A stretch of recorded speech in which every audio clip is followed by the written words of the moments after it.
एक बार फिर से स्वागत है आपका मेरे चैनल टारगेट विद पीके चंद्रा। दोस्तों, हम लोग अभी जो पढ़ रहे हैं 1773 का रेगुलेटिंग एक्ट से शुरू करते हुए हम लोग 1858 का एक्ट तक पहुंच चुके थे। हालांकि पिछला जो मेरा वीडियो था उसमें लूसेंट के बारे में बताया गया था, उसके महत्व के बारे में बताया गया था। एक चीज़ आपको और कहना चाहेंगे कि आप सबसे पहले जब कंपटीशन का बेस कंप्लीट करें तो एनसीईआरटी से शुरू करें, बाद में लूसेंट वगैरह आप शामिल कर सकते हैं। खैर, एनसीईआरटी कैसे पढ़ना है 6 से लेकर के 12 तक, उस पर हम लोग बाद में चर्चा करेंगे। अभी जो हम लोग चर्चा करेंगे, आज का जो हमारा एक्ट है भारतीय परिषद अधिनियम 1861। देखते हैं। तो इसके लिए हम लोग को थोड़ा सा बैक में चलना होगा, 1858 का एक्ट में चलना होगा, 1853 भी समझना होगा, क्योंकि वहाँ जो हुआ था कुछ यहाँ बदलाव किया गया। तो जिस प्रकार से हर एक्ट को हम लोग समझते आए हैं कि आखिर एक्ट लाया क्यों गया था, इसका क्या ज़रूरत था, हम लोग देख सकते हैं कि 1853 और 1858 से ही ये कहीं ना कहीं मिलता जुलता है। हालांकि 1858 का एक्ट में हम लोग देख चुके हैं कि ईस्ट इंडिया कंपनी का शासन यहाँ पे समाप्त हो चुका था और अब जो है सो ब्रिटिश क्राउन यहाँ सीधे शासन कर रही थी, और साथ ही साथ गवर्नर जनरल का पद समाप्त हो गया था और उसके जगह पर वायसराय यहाँ शासन कर रहा था। तो आखिर ब्रिटिश सरकार को ऐसा क्या ज़रूरत पड़ गया कि अब इसको ये एक्ट लाना पड़ा? तो इसके पीछे जो सबसे बड़ा कारण था वो यही कारण था कि ब्रिटिश सरकार को यह लगा कि ईस्ट इंडिया कंपनी कुछ अपना ऐसे नीति लेकर के चल रहा था, ऐसा एडमिनिस्ट्रेशन था उसका, जिसके कारण लोगों में आक्रोश फैला था। 1857 का विद्रोह हुआ था।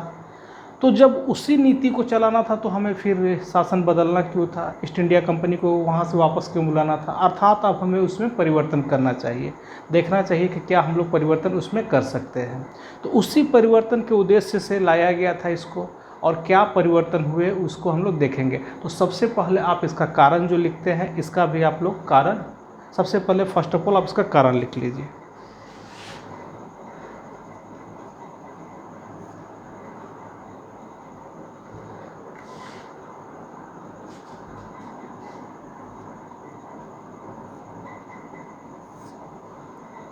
तो इसका जो सबसे महत्वपूर्ण कारण है वो यही कारण है कि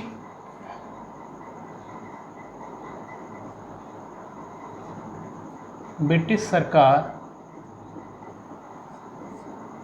ईस्ट इंडिया कंपनी द्वारा बनाई गई प्रशासनिक व्यवस्था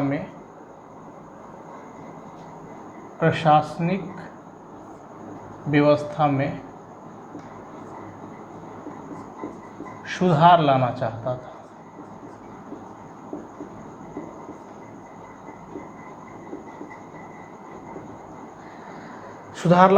था। दूसरा हम लोग देख सकते हैं कि कानूनी व्यवस्था को और दृढ़ता से लागू करना चाहता था।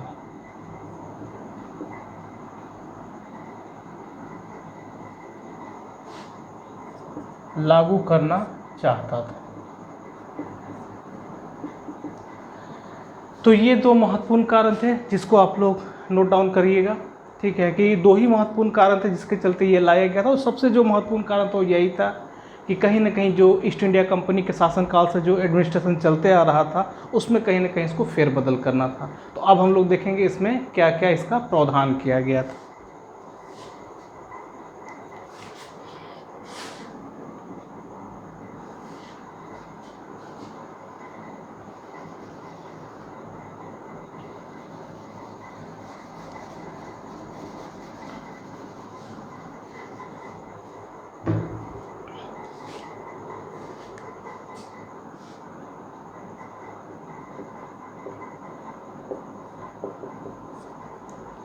देख लेते हैं प्रावधान क्या क्या था इसका।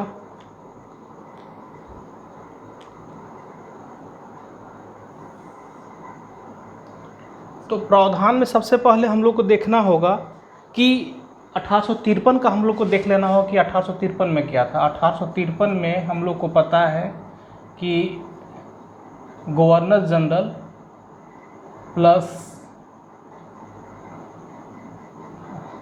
चीफ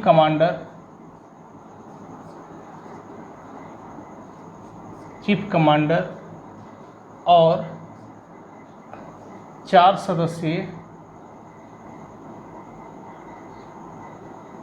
सदस्यीय परिषद था, यही व्यवस्था था। तो अब हम लोग देखेंगे कि 1858 में क्या परिवर्तन हुआ था। तो 1858 में हम लोग देख सकते हैं में केवल यही हुआ था कि गवर्नर जनरल के जगह पर वायसराय आया था, यानी कि गवर्नर जनरल की जगह वायसराय आया था। और हम लोग देख सकते हैं कि 1861 में जो है हम लोग देख सकते हैं कि पहले जो 4 सदस्यीय होता था तो यहाँ बदल करके 1861 में क्या कर दिया गया, 1 सदस्य और जोड़ा जाएगा। अर्थात 1861 में वायसराय की परिषद में 1 सदस्य और जोड़ा गया, 1 सदस्य और जोड़ा गया।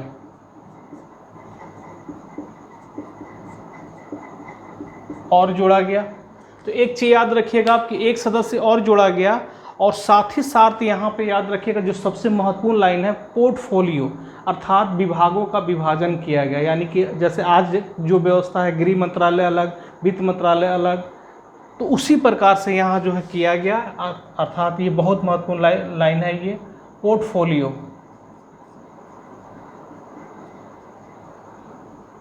जिसका अर्थ होता है विभागों का बंटवारा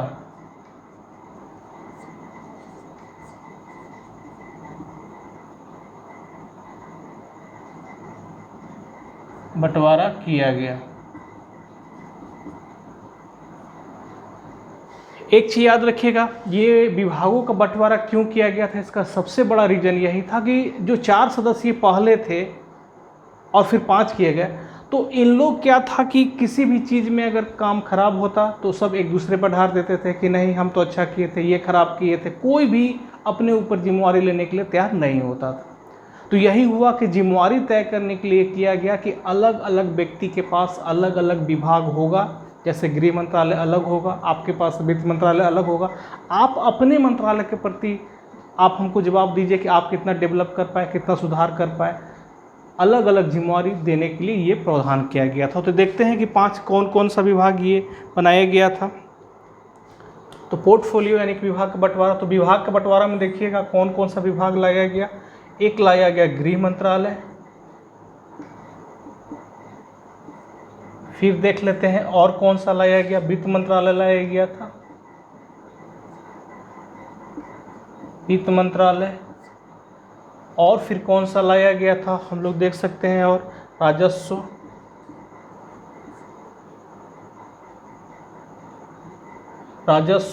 और देख सकते हैं कि कौन लाया गया था, सेना संबंधी।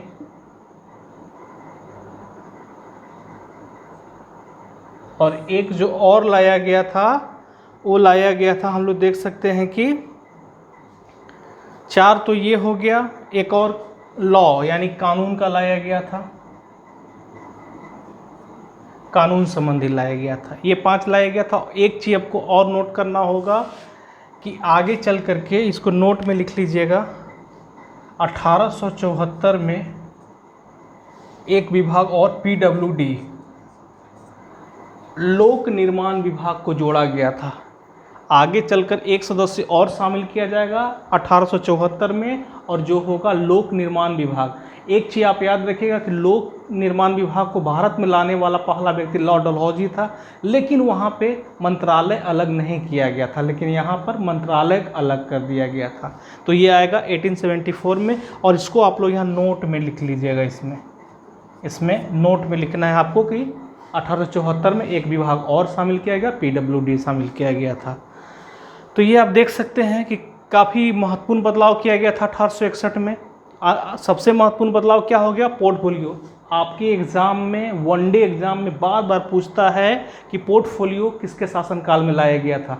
कभी कभी तो गवर्नर जनरल पूछ लेता है। तो आपको पता ही है कि लॉर्ड कैनिंग का कार्यकाल कब से कब तक था। यहाँ पे आप लोग लिख सकते हैं इसको कि लॉर्ड कैनिंग का कार्यकाल कब से कब तक था। तो लॉर्ड कैनिंग का कार्यकाल आप लोग जानते हैं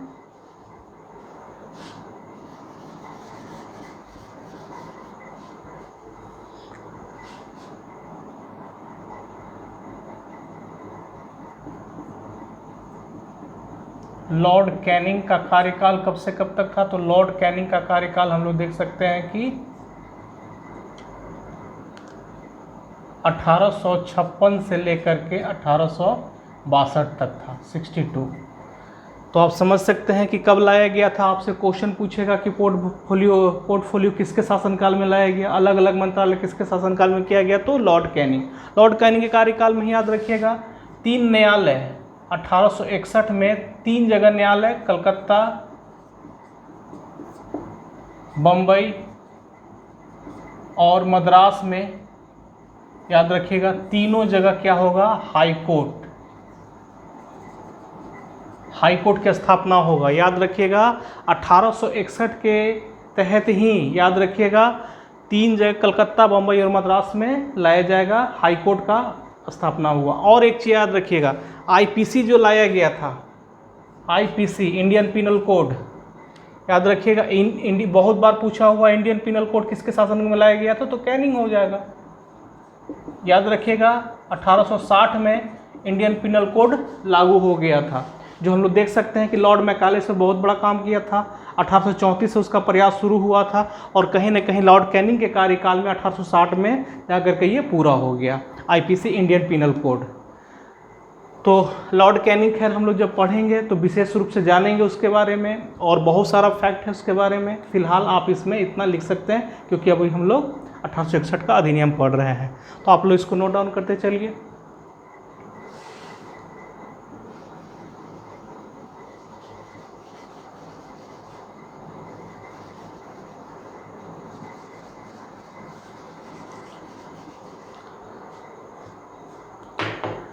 आप प्रावधान में ही एक चीज़ और देखिए कि केंद्रीय विधायिका में क्या परिवर्तन हुआ था। यहाँ पे आप और देखिए कि केंद्रीय विधायिका में क्या परिवर्तन हुआ था, इसको आप लोग को और देखना है। केंद्रीय विधायिका में तो केंद्रीय विधायिका में जो परिवर्तन किया गया था उसको भी हम लोग देख लेते हैं।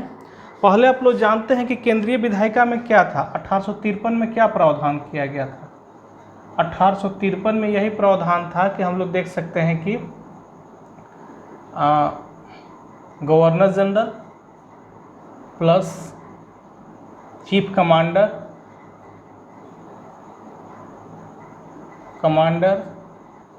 और प्लस हम लोग को पता है कि 4 सदस्यीय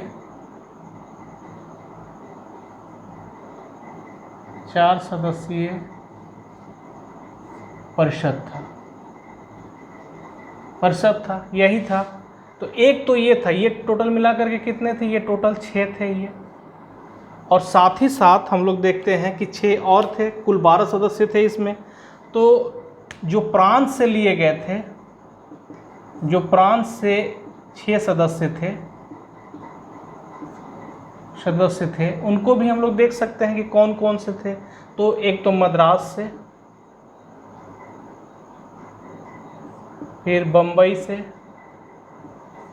फिर बंगाल से, फिर उत्तरी पश्चिमी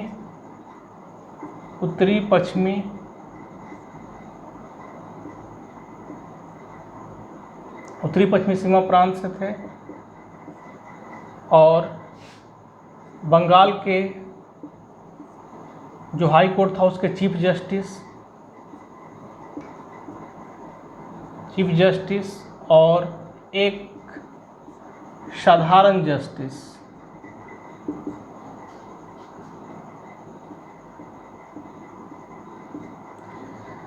तो यही लोग थे।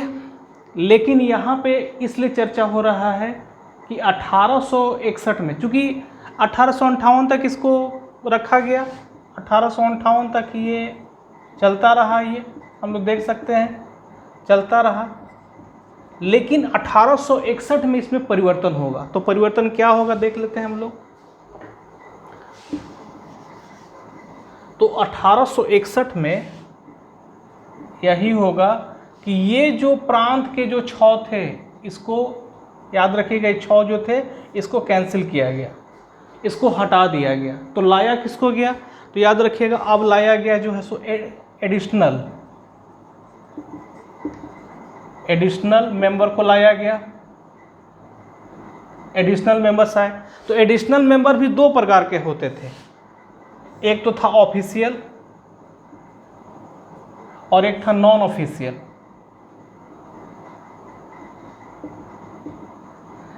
तो ऑफिशियल में केवल वही लोग होते थे। ऑफिशियल में कौन थे, तो ऑफिशियल में केवल जो ब्रिटिश आईएएस अधिकारी होते थे, ब्रिटिश आईसीएस अधिकारी जो होते थे, तथा सेना के प्रमुख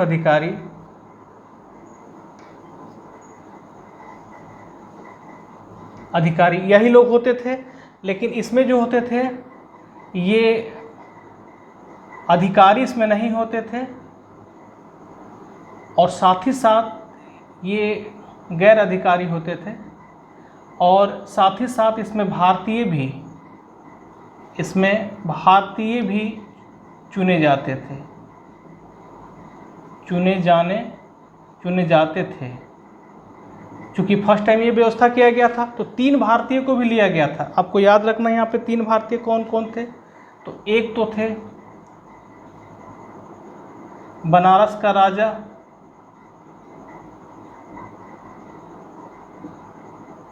याद रखिएगा। सेकेंड में कौन हो जाएंगे, तो पटियाला का महाराजा, और तीसरा हो जाएंगे सर दिनकर राव।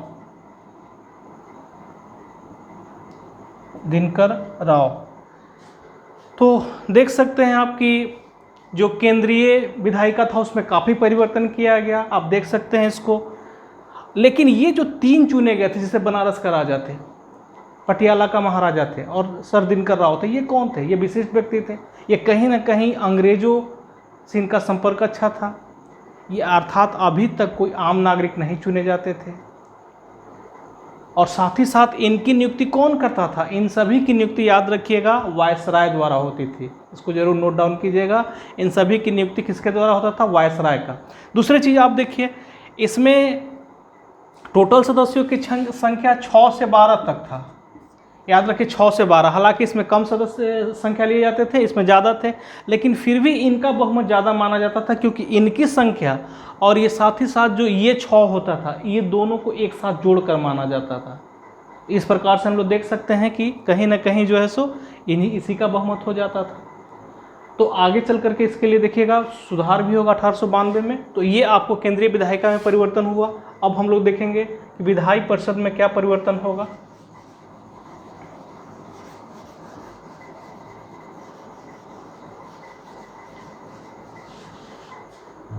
हम लोग को देखना है कि विधायी परिषद में क्या परिवर्तन होगा।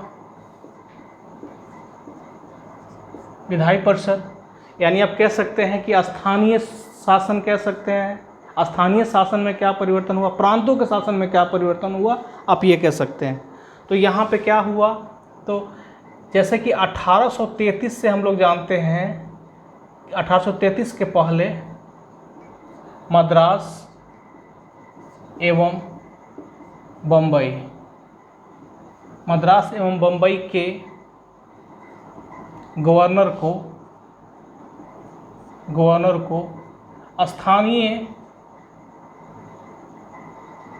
को अपने प्रांतों के लिए कानून बनाने का अधिकार था। कानून बनाने का अधिकार था। 1833 के पहले बात हो रहा है, लेकिन 1833 में क्या हो गया ये ख़त्म कर दिया गया। अब कानून कौन बनाता? बंगाल का गवर्नर जनरल। लेकिन 1861 में इसको पुनः बहाल किया गया। 1861 में फिर से मद्रास, बम्बई,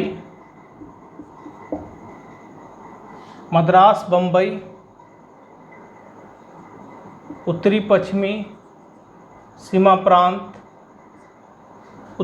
सीमा प्रांत तथा पंजाब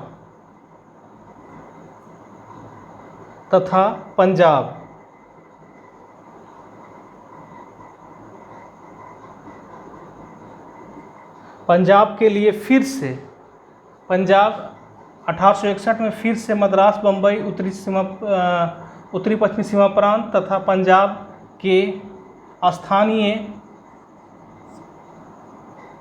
विधायी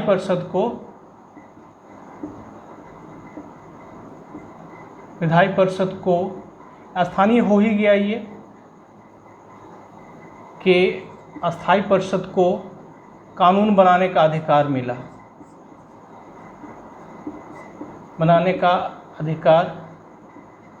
मिला। तो देख सकते हैं आप, ये काफ़ी महत्वपूर्ण था। ये प्रावधान काफ़ी महत्वपूर्ण था, क्योंकि फिर से स्थानीय स्तर पर प्रांतों को फिर से कानून बनाने का अधिकार मिल गया। ये बहुत महत्वपूर्ण फैक्ट्स है। और साथ ही साथ एक चीज़ और ये आपको नोट डाउन करना है कि इसी एक्ट के तहत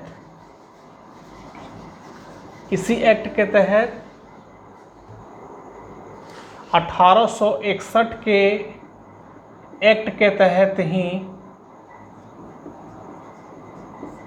ही और क्या किया गया? विदेशी धर्म एवं राजस्व के मामले में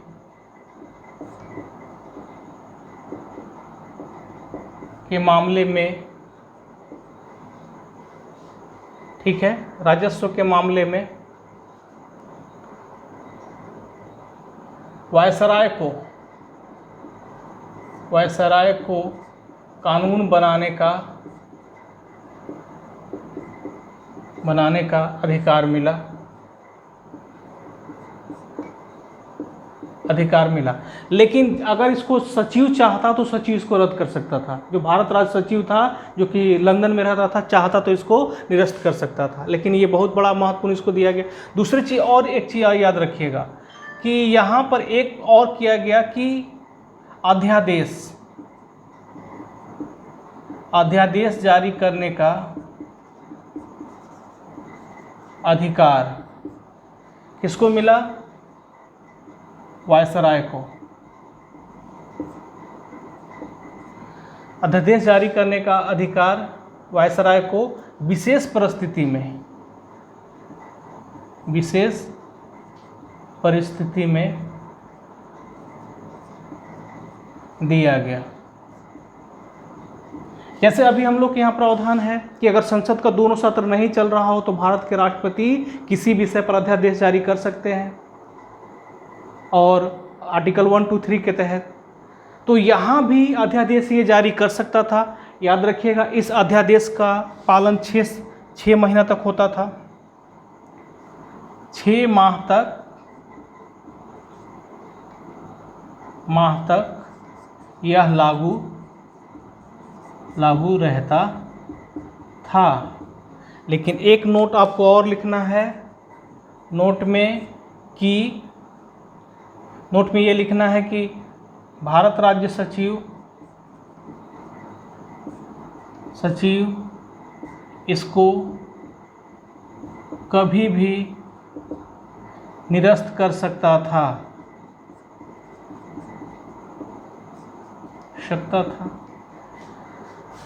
तो आप ये देख सकते हैं, काफ़ी महत्वपूर्ण प्रावधान है ये सारा फैक्ट्स आपको। तो इसका महत्व तो आप देख सकते हैं कि हाँ। और एक चीज़ और, वायसराय को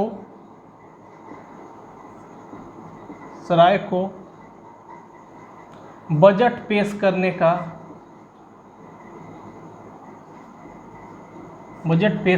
का अधिकार मिला।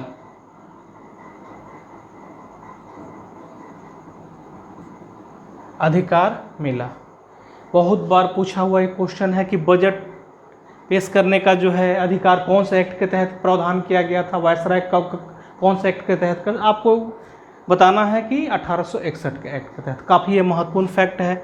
और एक चीज़ और कहना चाहेंगे कि पिछले क्लास में जो 1858 का जो एक्ट जब पढ़ाए थे तो वहाँ पे एक सुधार करना, आप लोग को सुधार ये करना है कि ये चर्चा करते हुए हम बताए थे कि 1857 की क्रांति के बारे में ये किसने कहा था कि अगर कोई एक भी भारत में कोई उस समय योग्य नेता होता तो हमेशा के लिए अंग्रेज हार जाते। वो कथन कैनिंग का नहीं था, बल्कि आपको लिख लेना है जॉन लॉरेंस का था। ये लॉरेंस का ये कथन था, आपको यहाँ सुधार कर लेना है।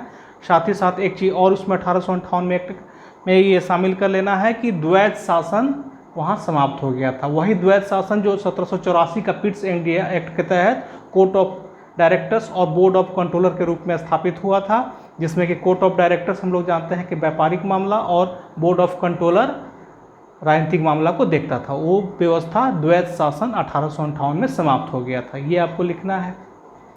तो इसमें हम लोग यही देख सकते हैं। तो महत्व तो क्या क्या होगा आप बिल्कुल लिख सकते हैं, ठीक है। महत्व में आप देख सकते हैं कि वायसराय को बजट पेश करने का अधिकार मिला।